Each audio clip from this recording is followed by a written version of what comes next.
How do you think I'm going to do that? It's impossible, ne? But I think what I tried to do is to produce a lot of content that will inform your discussion going forward. But also what I'm going to do, and those who are not on WhatsApp, I'm challenging you. Because we've been starting to communicate. We started communicating yesterday. We created a WhatsApp group. The conference is going to continue until the next conference, the next summit, in terms of the content that we are generating. We want to use this content. It's not going to end up here. Those who know us, we are very fanatical on the social media. My friend, we come from a long way, and she picked me up. You picked me up on the social media, or did they get it right to you straight? Did I write to you? Did they invite you directly, or it was because of the social media? Both? Yeah, both. Yeah, okay. So we don't want this summit's content to end up here. So we're going to work a lot on it, and it's going to generate its own life. All right. So I'm going to be giving you a lot of my presentation post this summit in bits by bits by bits. So and then Portia already they have this whole presentation. When we finish it, they're going to forward it to you, because we want projects to come out of it. Now, what I have here is really the 20 years of COMETSA. I can actually use this slide and stop. And I think that is really what I'm trying to do. So we were started by default, basically, in 1997, 1st of August. Yeah? And many of you know the history. Now, as I go through this history, I actually start to ask myself, Murio, by the way, Murio was my coach in Mabopane. I played for his team, Verona, in Mabopane,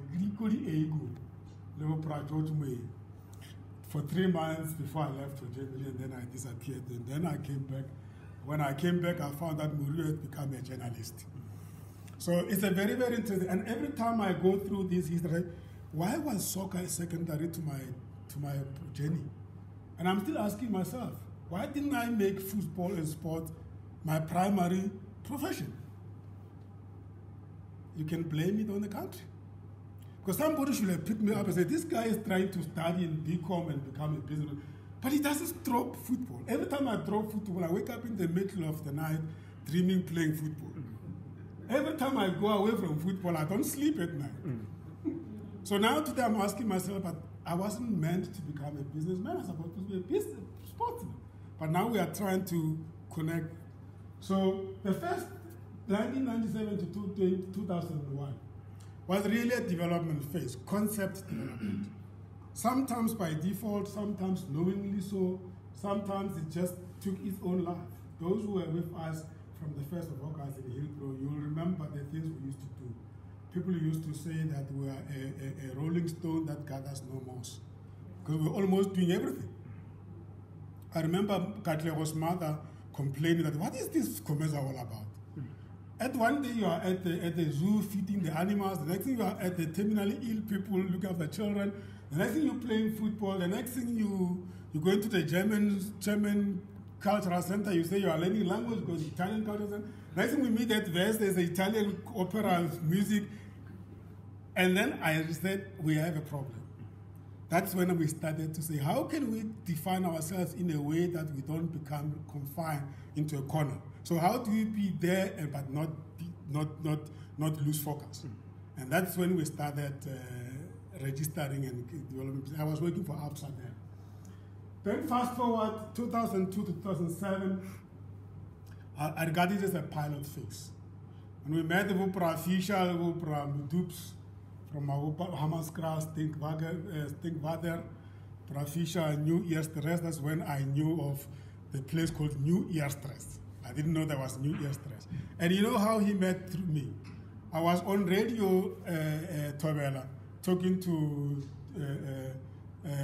Mushalo, Jimmy, and Profisha heard the thing, he took the number. Did you call in? You called into the station? You didn't call, but you called me as a result of that, because we gave the number on radio. And the following day, you called me. The next month, COMETSA was going to play against Profisha's New Eerstres United. They used to call themselves Manchester United. And then Profisha brought Dupes. Hey, Klapper Dupes, even true pilots. do you call it? Your team. What was the team called, man? Golden Arrows. Yeah? Golden Arrows. Golden Arrows. Golden Arrows versus All Blacks in Steve Barker. They were enemies and COMETSA in between. And we will beat All Blacks was the best of the two. We'll beat All Blacks flat, but we will never beat Golden Arrows. And it was the weakest. Today, I still can't explain how. The worst one, the last game when I took Wutulan and M, they better score that I could not understand. So, but it was just one of those. So we were really visiting. We must have touched about 30 villages throughout the whole country. Because while we did that, we were fighting for grounds here in Gauteng. We wouldn't find the sports field. Then we started going out to play on it. Then, of course, 2008, 2015, that's what I call introduction phase. We were now structured. I remember Mulikwe, my cousin from Limpopo, came here, then through us got to work for the American NGO. So we had the more direction what we wanted to do. And I mean that is the what you call the introduction phase. And then of course 2016 is now. So I'm going to run through slides and just to highlight a few things. Cover my talk.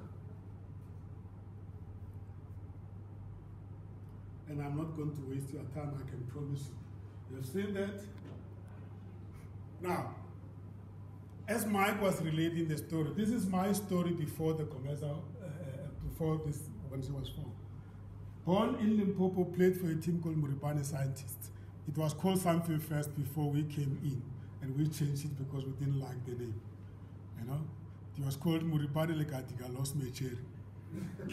And I said to my late uncle, Bush's father, you know, how did this term come about? They used to fight a lot, the clubs in the region. And they said, if you come and play Legatiga, you don't propose to our ladies. And that's how they named themselves. And then myself and the other guy, we decided that no. This is now, we need to move forward. And we then, Bram Shala was very intellectual by those days. Said, no, we are the scientists. So we were studying science at school, you know, let's be Bram Shala. And that's how we became the Muribane Scientists. Taj is there. Prasai is the former coach of that club.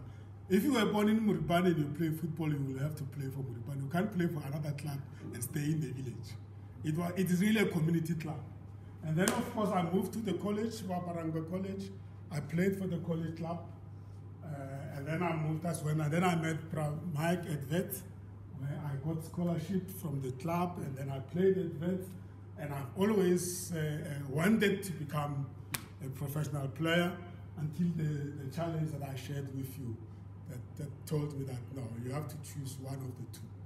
It can't be both. And then, of course, then I came into contact with the Germans, Commercial Advancement Training Scheme, and that's how actually my journey to Germany started. And, of course, I moved to Germany and I lived in Cologne. That was my sponsor, Karl Duisberg Gesellschaft. And then when I finished my language course, I moved to Frankfurt, and then I joined the club, a major club called SC Goldstein, 1951 in Frankfurt. Now, one thing is important in Germany: you don't play football unless you are registered by the German Football Association. I always tell people I'm proud of one thing. I was registered under FIFA through the German Football Association. No child play football. It doesn't matter what level. You have to be in the books of the association, and nobody will coach you unless they are trained as coaches for children. You don't just coach because you are qualified. There are people who specialize in coaching for children, and also in that category, you have to specialize in a particular age. A coach for under 5 is not the coach for under 12, is not the coach for under 16. And that was the beauty of that. That was a really, really great experience. How I came into that club, I did my practice at Lufthansa, German Airlines, and then I met a Greek guy called Gregor Asimiadis. We started talking about football, and then he realized that I loved it. He said, come with me. I've got a club called SC Goldstein. The rest is history. That's why our club is called COMETSA Goldstones, which is actually an English version of the German Goldstein. So we are named after that club, and And look how old it is. So that was the end. And then, of course, I came back in the country shortly. I worked for Kunenagel at the airport. It was still, at that time, it was Jan Smart's airport. Now it's OR. And then, you know what? When I came back from Germany, on arrival the first month, I knew that I was going to go back to Germany. Because I just felt that I did not use the time fruitfully. I couldn't reintegrate into South Africa culturally. Some of you hear it for the first time because I kept it to myself. It was a big, big challenge to reintegrate back into South Africa. Not because of anything else, but you get trained in a highly industrial country and you come back here to fit in. So that taught me one lesson. The fact that you get the best education doesn't make you applicable in all conditions.